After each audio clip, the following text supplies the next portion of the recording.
Hello, I'm David Onley. As the Queen's representative in the province of Ontario, it is my pleasure to introduce you to How May I Help You?, a video about accessibility in schools across the province. Before becoming Lieutenant Governor, I had the privilege of chairing the Accessibility Standards Advisory Council of Ontario. As such, I advised the Minister on the most effective ways of implementing the Accessibility for Ontarians with Disabilities Act, and I received reports from the various working committees. In my installation address of September 5th, 2007, I chose accessibility as the overarching theme of my mandate. I have defined accessibility as that which enables people to achieve their full potential, and thus play a meaningful role in the life of this province. But to achieve true inclusion, attitudes towards people with disabilities must change. Attitudes often based on myths and misperceptions. When you meet someone with a disability for the first time, what do you see? The disability or the ability within? We'd all like to say the ability, but we all know it's not true. We see the disability, and there's nothing wrong with that, as long as we don't allow that first impression to then become a value judgment about the person's inherent ability. As educators, you play a pivotal role by influencing and shaping the lives of young people. Oftentimes, you may be the only role models outside of immediate family, making your approach to accessibility all the more important. I hope this video will reinforce the meaningful ways in which everyone benefits from a more accessible environment. Thank you for taking part in this training session. As you will see, accessibility enables everyone to achieve their full potential. Thank you.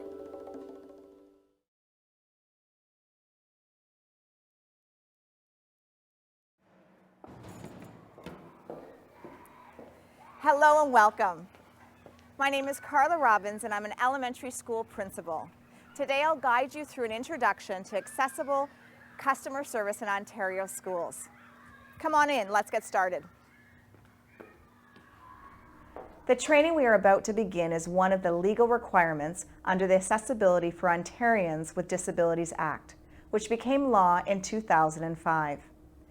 This law has led to the development of 5 standards: customer service, employment, information, and communication, transportation, and the built environment.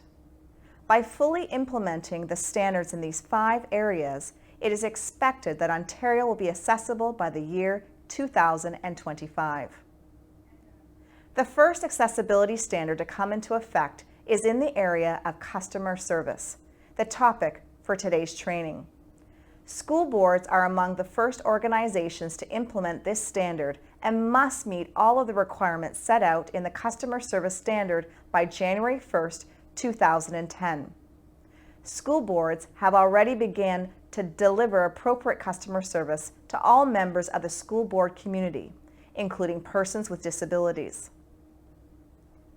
Any business or organization with more than 1 employee must comply with the Act. However, compliance dates vary depending on the standard or sector involved. Training people in your school boards to provide quality, accessible customer service is one of the key elements of this standard. To be clear, the word customer refers to the members of the general public, such as our parents, families, community members who visit or use the services of our schools. While students have long been supported under special education legislation, the customer service standard asks us to train any member of a school board who may serve the general public. This goes beyond training staff to serve students with special education needs. Our goal is to help train your board community to better serve members of the general public who are living with a disability, whether visible or invisible, or of a permanent or temporary nature. By focusing on serving people with disabilities, this training will help you to serve all members of the general public better.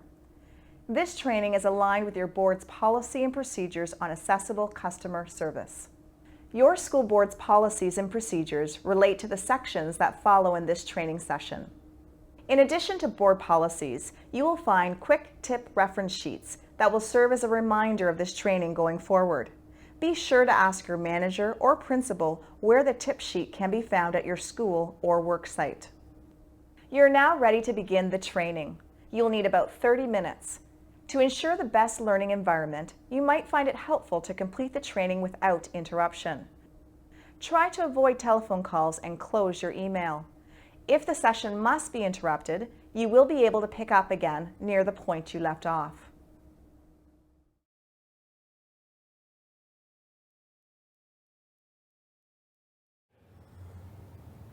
The Accessibility for Ontarians with Disabilities Act 2005 and the accompanying standards are meant to make Ontario accessible by addressing barriers experienced by people with disabilities.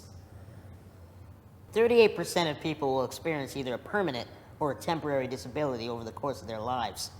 Right now, 53% of Canadians either have a disability or have someone in their immediate family circle who is living with a disability. These statistics make it clear that serving people with a disability is an important issue for our entire society.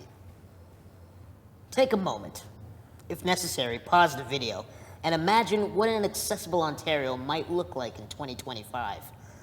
What could you do in your role in the school board to help make that happen? A number of factors contribute to the creation of barriers that prevent people with disabilities from participating fully in society. Bias, stereotypes, prejudice, lack of information and awareness, and even sometimes unwillingness are some of the factors that hinder people, organizations, and communities from achieving their full potential. The result? Society does not benefit from the full range of ideas, knowledge, and perspectives that can help with problem solving, creativity, or improving society. Take a moment to consider if any of these factors might be affecting the service you're able to give to the members of the general public. Think about one immediate action you could take that would remove a barrier.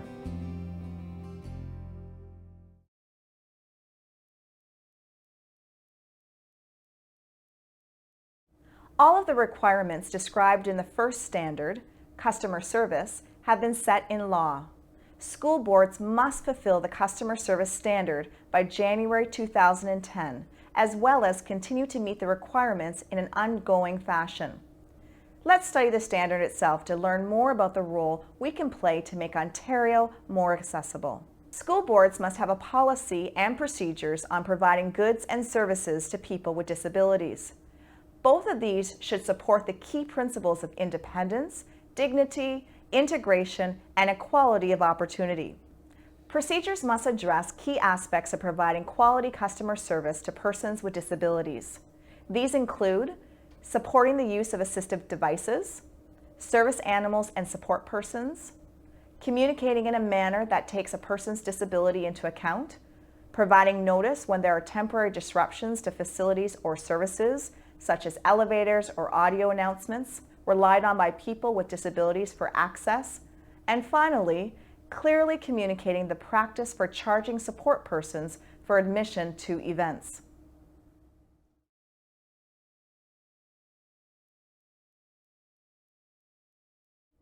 Because situations, people, and indeed the manner in which disabilities affect people are quite different, this training video will not be able to prepare you for every scenario that you may encounter.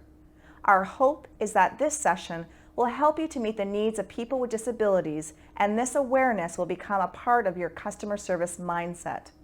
With attention and practice, your approach to customer service will become more inclusive, enabling you to meet the needs of more and more people while sending a clear message that you are ready to accommodate the diverse needs of people related to accessibility. We will use the scenarios that are relevant to your school situation. Let's begin with a common situation in which members of the general public would be present in your school. Remember, the customer service standard deals with interacting with a member of the general public. A school board already has specific responsibilities with regard to staff and students that come under other legal provisions. Hi, welcome to the school. Nice to see you.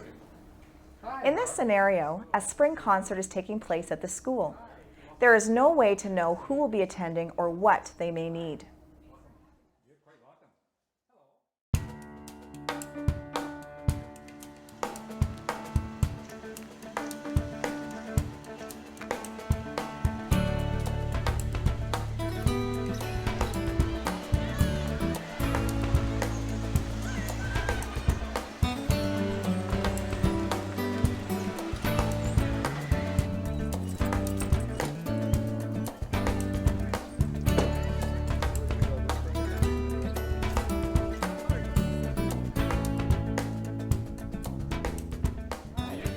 you as well too. Welcome to the school. Thank you very much.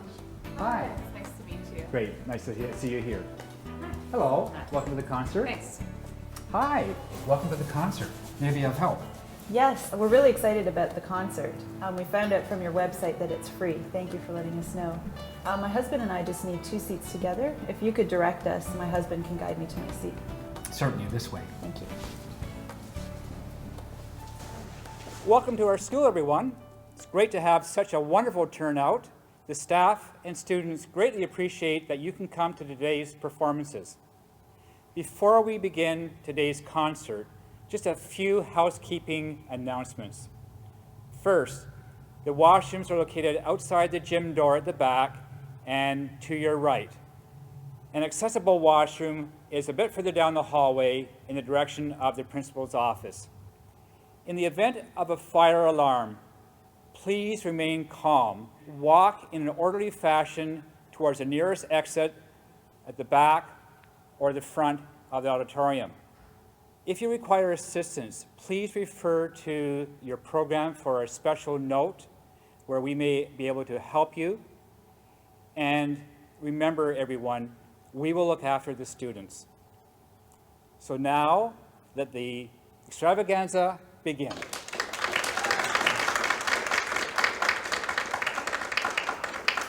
The event is the same, but we take a slightly different approach. With a few accommodations, all members of the audience can enjoy the concert.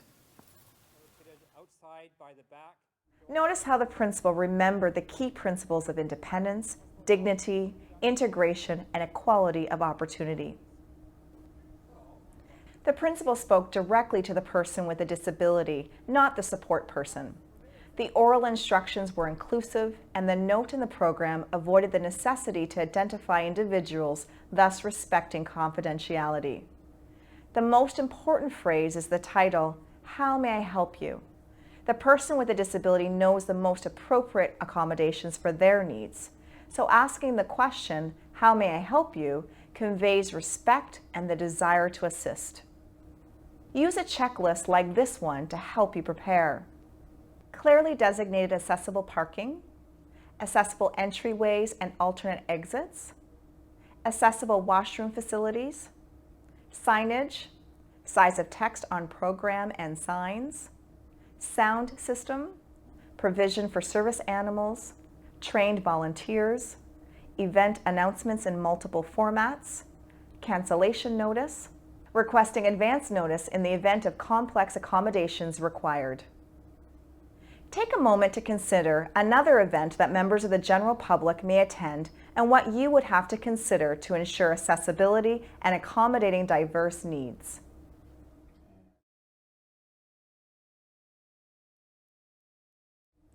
In our previous scenario, the participation of a person with a disability may or may not be unexpected, but it should always be incorporated into planning in order that your event can be generally accessible and designed to be inclusive so that the greatest number of people can feel as welcome as possible.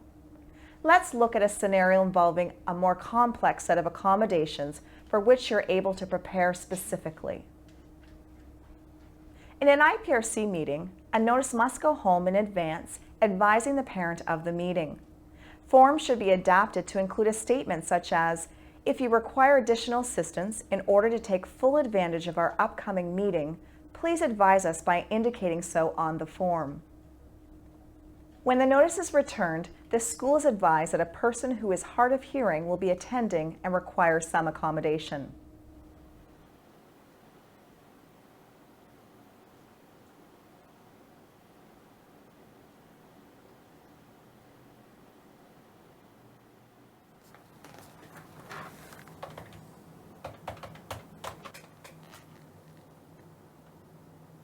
Hello, Mr. Stein.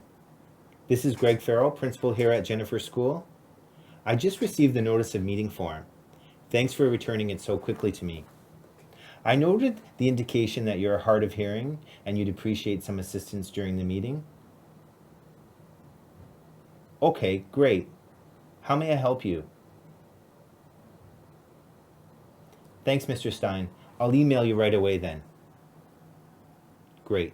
Thank you. Bye-bye.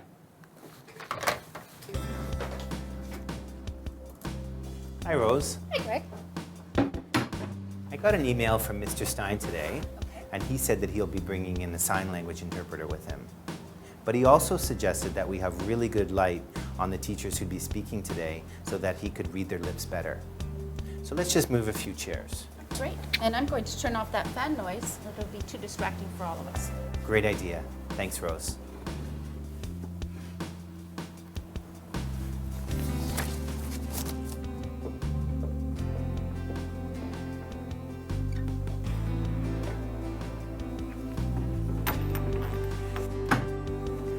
Welcome, Mr. Stein.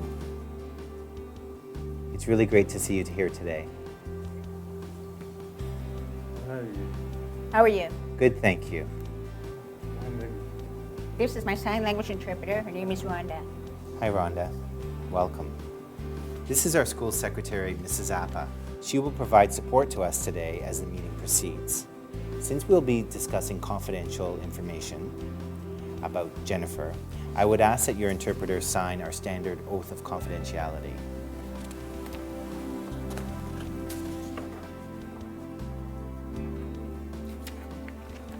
Thank you.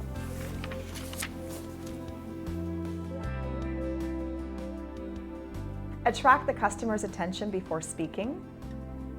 Use a normal voice volume and speak facing the customer. Remember to speak to the customer, not the support person. Have a pencil and paper ready if needed. Confirm understanding.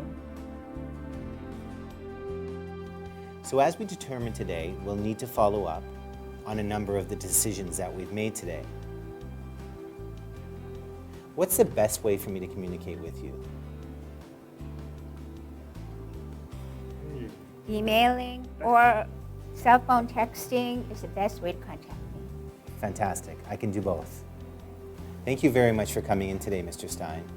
It's very nice to meet you, Rhonda. Thank you.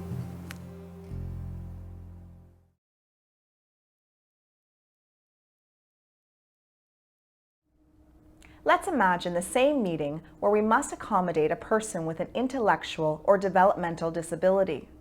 The principal would make a similar phone call to individualize accommodations where possible. In this case, accommodation would include: don't assume what a person can or cannot do. Use plain language. Make sure the customer understands what you've said. Be direct and ask, do you understand this? Provide one piece of information at a time. Ask if anything needs to be repeated. Take time. People with some learning disabilities need a little longer time to process information. Provide information in a way that works for the customer. Review additional notes. If you provide resource material, explain what it is.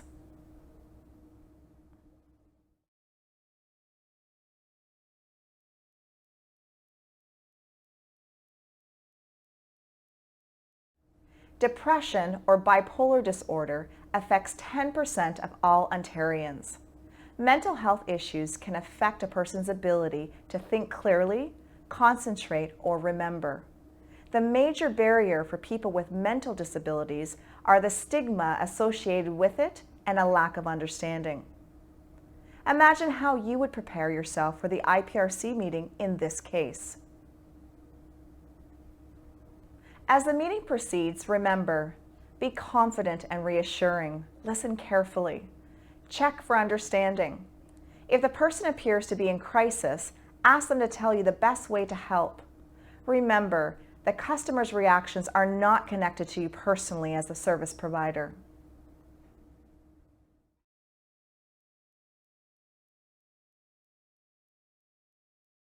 This time, a person with physical challenges is visiting the school for a career day presentation. Let's listen to the conversation between the principal and the presenter as they plan to accommodate his requirements when he arrives at the school.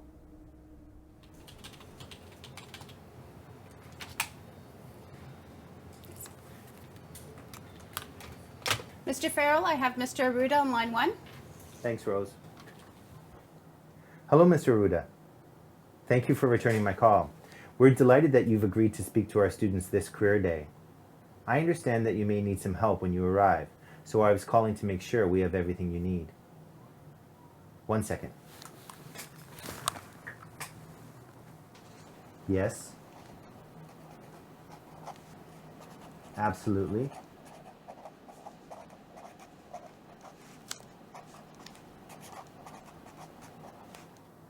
For sure. Thank you very much. Look forward to meeting you. Bye-bye.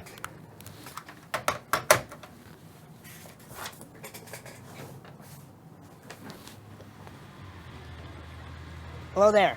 Hi, welcome to our school. May I help you? Hi, I'm Andre Arruda. I'm a guest speaker here for Career Day. I was looking for Mr. Farrell. Yes, Mr. Farrell let us know that you'd be arriving. We made sure to have the ramp clear for you. If you just want to take it on up to the entrance, I'll let Mr. Farrell know that you've arrived. That'd be great. Thank you very much. Okay. Mr. Farrell, Mr. Arruda's here.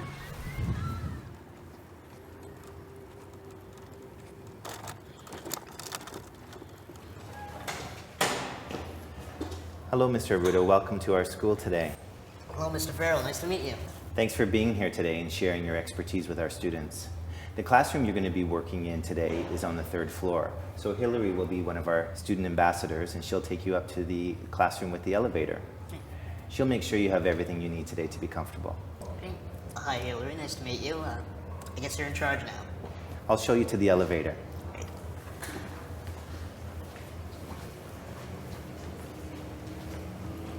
Ask before you help. People have their own way of doing things.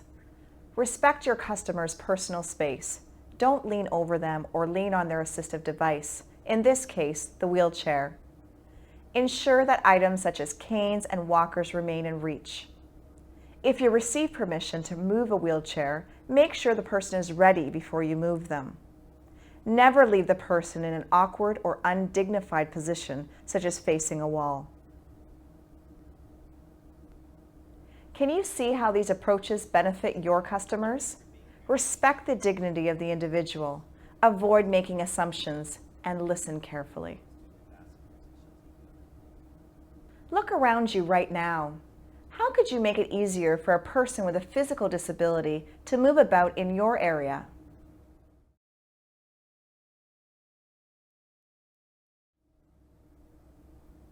Some customers may have problems communicating because of their disability. Cerebral palsy, speech impediment, hearing loss, or other conditions may make it difficult for the person to pronounce words or may cause slurring or stuttering. A person with this type of disability may use a communication board or other assistive devices. Here are a few pointers to assist you with this scenario. Don't assume that just because a person has one disability that they also have another. Give the person whatever time is needed to get their point across. Ask questions that could be answered with a simple yes or no if possible. Don't interrupt or finish the person's sentences. Wait for them to finish.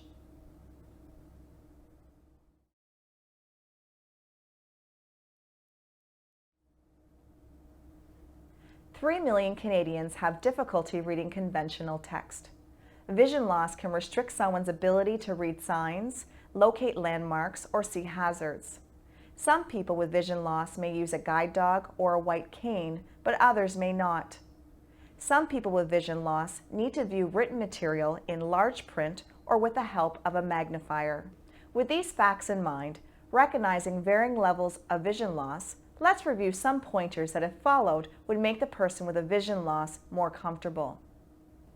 Don't assume the individual can't see you. 9 out of 10 people who visit the CNIB have some vision. Identify yourself when you approach and speak directly to the individual. Offer your elbow to guide the person. If they accept, walk slowly. Identify landmarks or other details of the environment to orient the person with a vision loss. Do so as you approach the landmark. If you're giving directions or information, be precise and descriptive. Guide the person to a chair or better location rather than leaving them in the middle of the room.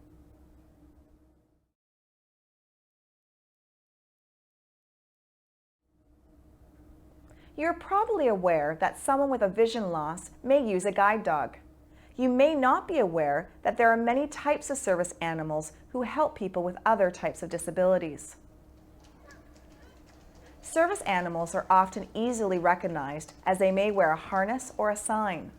You might also be aware that a service animal is helping someone.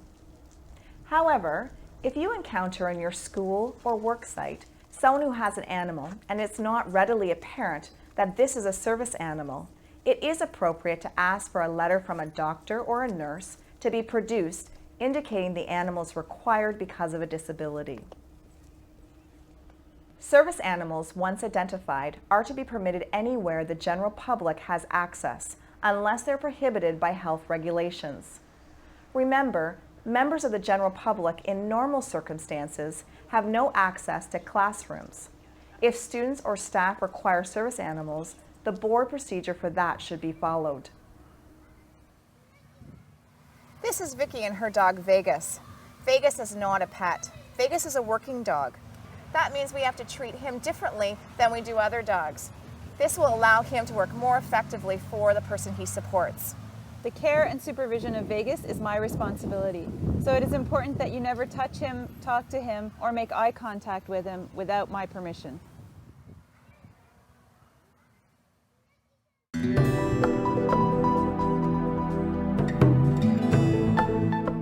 Some people with disabilities that you encounter will be accompanied by a support person. We have seen a support person in our scenarios.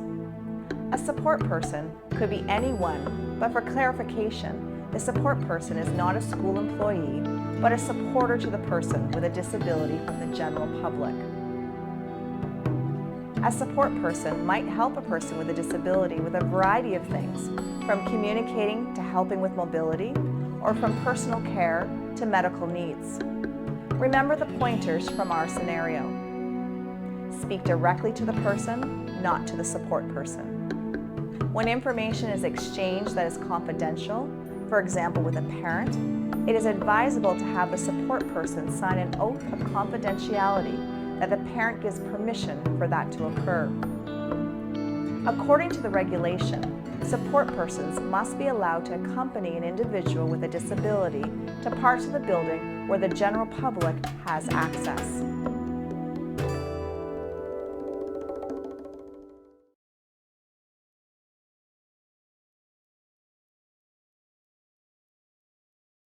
Another support for a person with a disability is the use of assistive devices. Most such devices are personal assistive devices. Examples would include a wheelchair, a white cane, an oxygen tank, or a laptop. The devices belong to the person using them. Treat the personal assistive device as an extension of that person's personal space. If you think of the device in this way, it will help you to react appropriately. For instance, you would respect personal space by not leaning over the person, in the same way you would not lean over the person's assistive device. Some assistive devices may not be noticeable, such as a hearing aid. Once you recognize the device is being used, ask the individual the best way to facilitate their use. Remember the question, how may I help you? If your work environment provides some type of assistive device, such as a sound amplification system or TTY, teletypewriters, it is important to receive training in their use, and the regulation calls for this kind of training.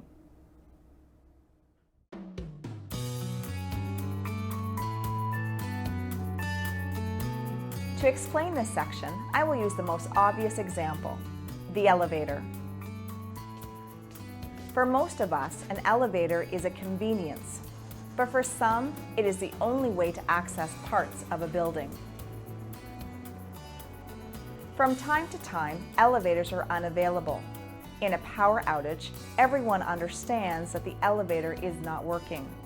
In this case, notification is not necessary. However, let's say the elevator is inoperable due to repair.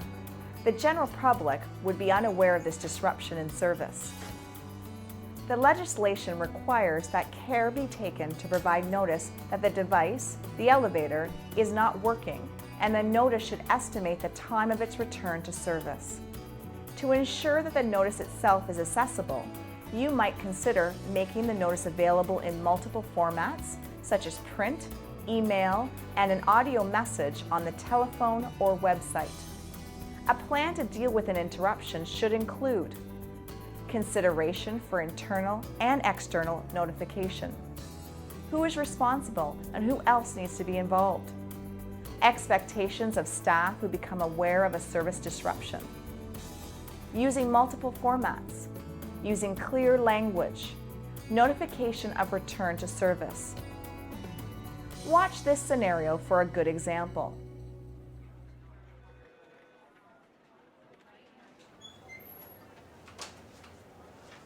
Hello, Mr. Farrell. Sorry to interrupt. I just want to let you know that the elevator's down, and I will have a sign put up and call the repair guy. Thanks very much, Frank. Can you also please make sure that there's a sign placed on the front parking entrance of the school? Okay. Thanks very much. I'll get a notice on our website as soon as we're finished here. Oh, I just remembered.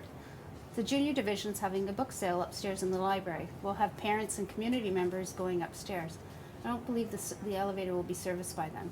Good catch, Rose. I'll ask the teachers to move the book sale to the auditorium stage where the lift is still available. You know, this is a good learning piece. It'll take a bit to reorganize, but there's a natural tie-in here to character education.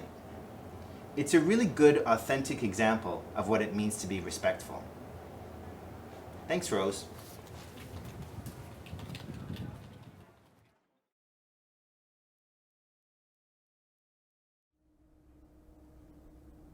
Now that we are more aware and able to do a better job of customer service, we will want to know if we are helping others appropriately. How will we know?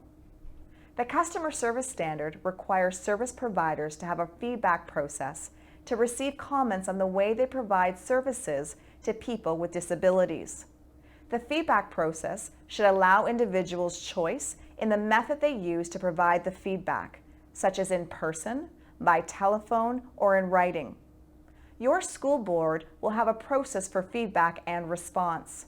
In this way, we can improve our customer service going forward.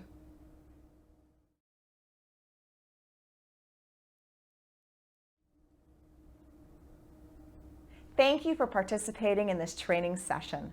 You've learned about the legislation, who our customers are according to the legislation, the barriers people face to full participation, different types of disabilities and the ways in which you can better support each of them, your role in making people feel welcome and included, some ways to make your environment more accessible. What are you able to improve as a result of what you've learned in this session? Do you need more information? What else would you like to learn? More resources are available. An Accessible Ontario by 2025. The students in today's classrooms will be making their way in the world. These 2 million students and the people who currently support them, the employees and boards of education across this province, will be creating that world. Think about how what we do today to better serve people with disabilities will impact on students, their friends, and their families. Think of the impact of that new attitude on human dignity, understanding, and full participation in schools, communities, the province, and in our country. Children will create the future. Let's help them by setting a great example.